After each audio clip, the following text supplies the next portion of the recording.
The curse of tribalism in the country reads like a drama script. While the country puts on a veiled unified face, ethnic undercurrents run deep, only to resurface in the election years, and the trend is cyclic. Shape the nation. Ndio tukasema siasa ni maisha, siasa mbaya, maisha mbaya.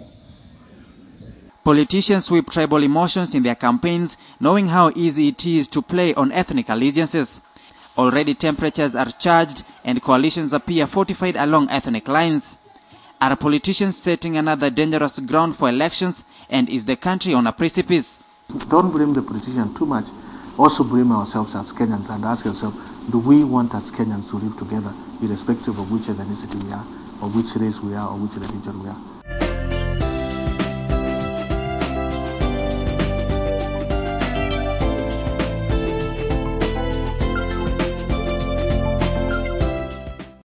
Kenya was shackled in the yoke of ethnicity by its colonial masters, but subsequent leadership that succeeded colonialists failed to break free from this curse.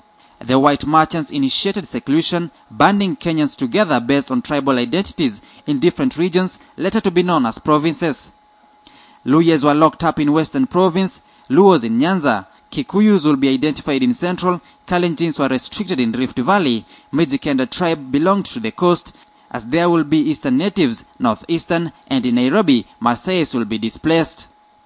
When we ruptured the colonial period at independence in 1963, the provinces were not erased. There was that sense of continuity. The colonial state manifested itself in the post-colonial period in a similar way. History indicates that Kenya was one of the most nationalistic states just before independence.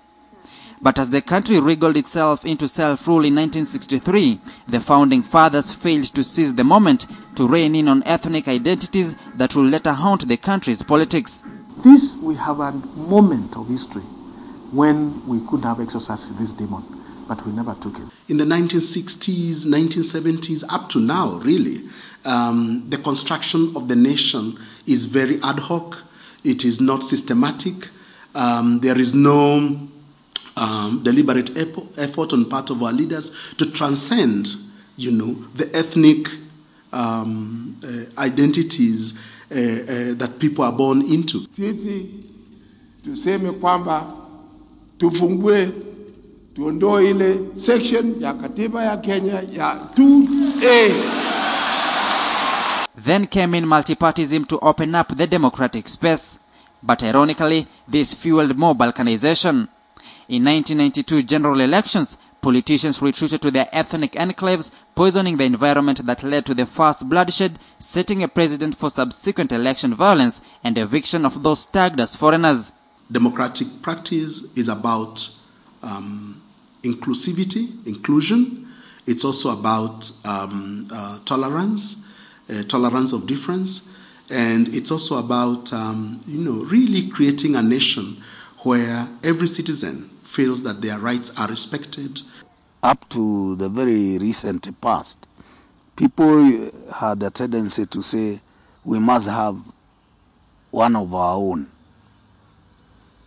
in such and such office. And that is what has brought us to where we are. And this syndrome has just found a place in the current politicking. Like a cancer eating up into the human flesh, tribalism has eaten way into the nation's fabric.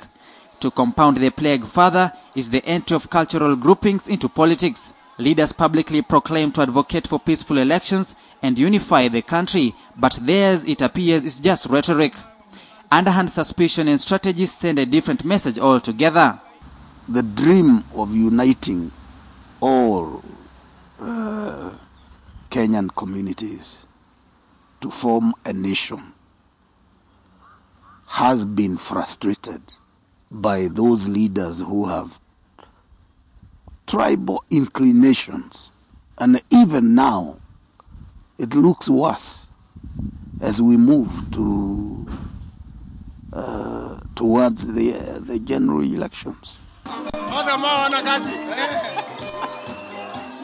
The frontrunners in the current electioneering period are all veterans using the same scripts they have used every election year. Whether they can offer any new approaches to avoid ethnic balkanization is yet to be seen. Sam Ogina, KTN.